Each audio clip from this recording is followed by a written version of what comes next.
பாவேந்தர் பாரதிதாசன் நினைவு தினத்தை முன்னிட்டு அவரது திருவுருவச் சிலைக்கு அரசு சார்பில் முதலமைச்சர் ரங்கசாமி மாலை அணிவித்து மரியாதை.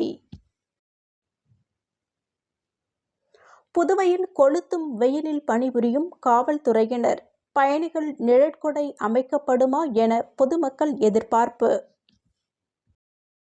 புதுச்சேரியில் முதியவரிடம் 13 லட்சம் மோசடி, சைபர் கிரைம் காவல்துறையினர் தீவிர விசாரணை. புதிய உச்சத்தை தொட்ட தங்கத்தின் விலை, ஒரு சவரன் 71,000 தாண்டி 1 கிராம் ரூபாய் 9,000 நெருங்குகிறது.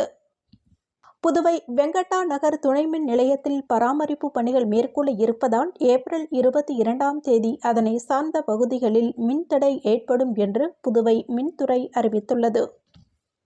புதுச்சேரியில் பான்லே ஐஸ்கிரீம் விலை திடீர் உயர்வு, ஏப்ரல் 21ஆம் தேதி முதல் அமலுக்கு வருகிறது.